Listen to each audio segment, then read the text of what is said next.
the turning point of World War II.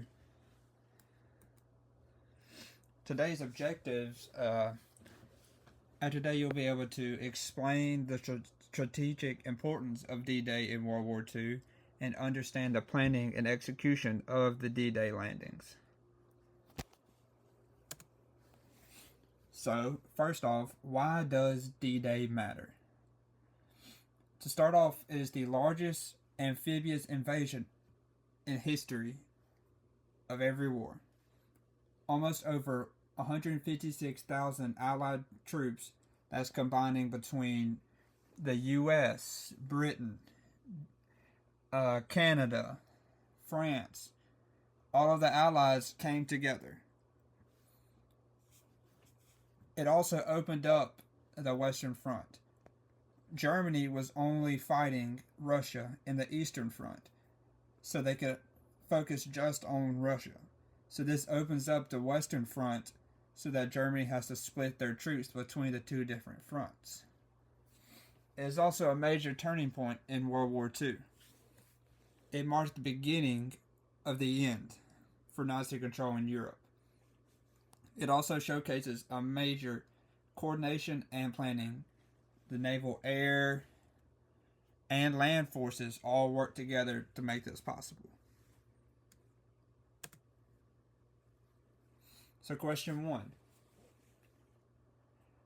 You have to turn these in at the end of class to make sure that you are paying attention and have the ability to remember what's going on in this lesson. Why was D-Day important? A. It ended World War I.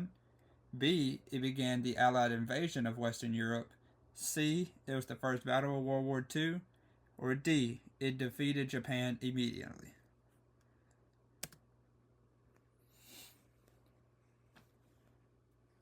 Why the need for a Western Front? As you can see in this map right here, this was Germany in 1944, controlling all of France, Germany, Poland, Finland, Norway, and all through Italy and Greece. Not Italy, but yes, Greece, they're all there. And they had control of most of Western Europe. They were getting pushed in from the Soviet Union. That was the only front they were having to fight. See, the Soviet Union was fighting alone on the Eastern Front, which caused them to use up a lot of their soldiers and lost a bunch of people fighting in this war. The Allies needed another front to expand German forces. All of Germany's forces were focused in the Soviet Union Eastern Front right here. So they were coming in to bring in pressure from this other front, the Western Front. Hitler had built up a wall along the Atlantic Wall right through France, all on this border, to protect from invasion.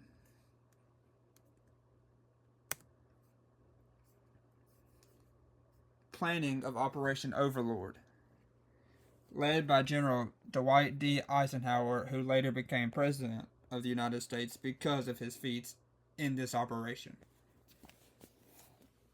Planning took almost over a year.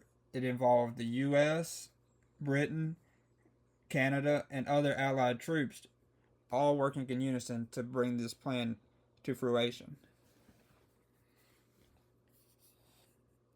It also included Operation Bodyguard.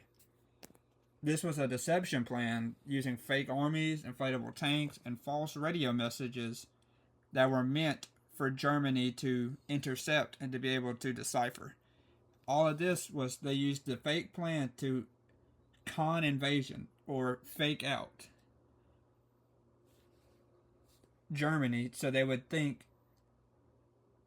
the invasion would happen at Pas de Calais, not Normandy.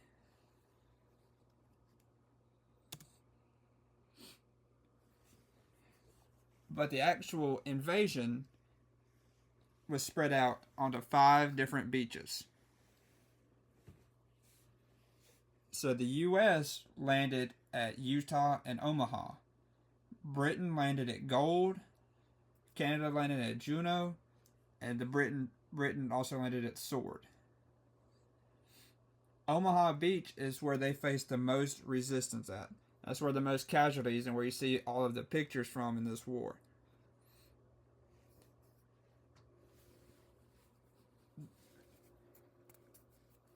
Airborne divisions were dropped behind enemy lines the night before so that Germany would get pressed from the back here instead of all of the pressure being from up front.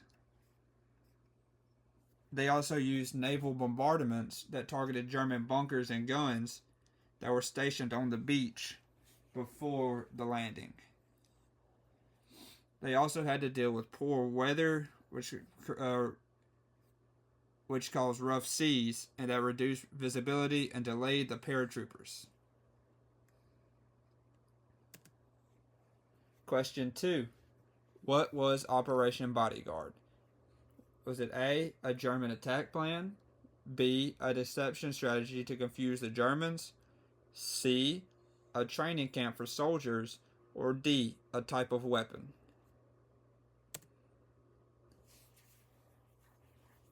The Allied forces faced many different challenges through D-Day. The harsh weather made navigation and the timing very difficult because that is crucial for this invasion. Strong German defenses also was a major thing. This is a picture of D-Day. The defenses included bunkers on top of hills that were raining down machine guns, bombs, all on the troops. They also had barbed wire laid across the beach, which made it almost impossible to run through. They also had landmines that lined the beach so that it was almost also impossible to walk through. Also, the paratroopers had mist drops that, because of the harsh weather, they were pushed very far off target, which created a confusion. It's also just very complex.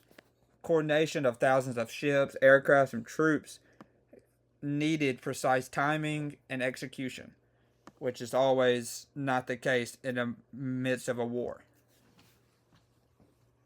Communication issues also caused delay and breakdowns in plans.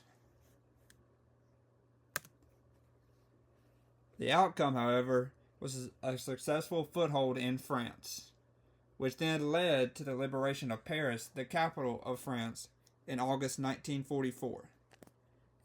This forced Germany into a two-front war, stretching their defenses. It also gave the Allies a morale boost that they really needed at the time because they were facing heavy casualties on both ends. It also marked the beginning of Nazi Germany's collapse. So question 3. What is a major effect of D-Day? A, it ended the war the same day. B, it led to the liberation of Western Europe. C, it caused the Allies to surrender. Or D, it strengthened Nazi control.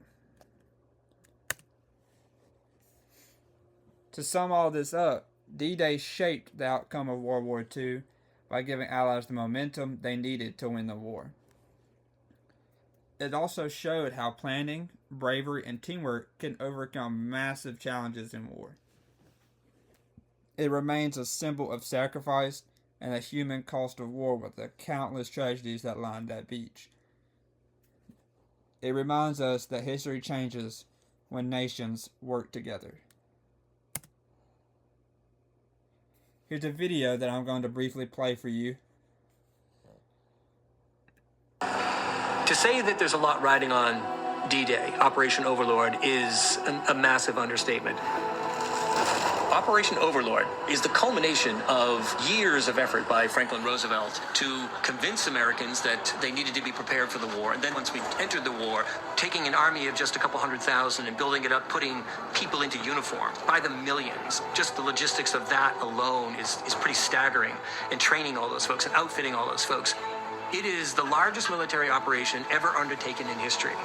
It involves so many people so many layers of military apparatus, from transports and tanks, ammunition, soldiers and sailors, communication devices, aircraft, tremendous amount of coordination. It's an extraordinarily difficult operation. The Atlantic Wall is a system of defense that the Germans start to create from the moment they take Europe. This is what the Allies have to break in order to get into Europe. It's basically a 1,700-mile wall. It starts in Norway, goes all the way to the Spanish coast. If you think about the Atlantic Wall as these 15,000 bunkers as being the skeleton, the trenches that connect them would be the sinew that connects those bones. The cannons would be the muscles that make it all work. In front of that would be 6,000 mines, the obstacles on the beaches, the obstacles in the field to keep gliders from landing. That would be the armor or the skin. And then ultimately, the soldiers that defend it would be the blood that pumped through it. Operation over. So, after watching that video in this lesson, I want you to bring to class Monday on November 24th. I want you to write me one paragraph on the provided topic. The question is, which factor do you think contributed the most to D-Day's success? Is it detailed planning, international teamwork, soldier bravery, or the surprise attack?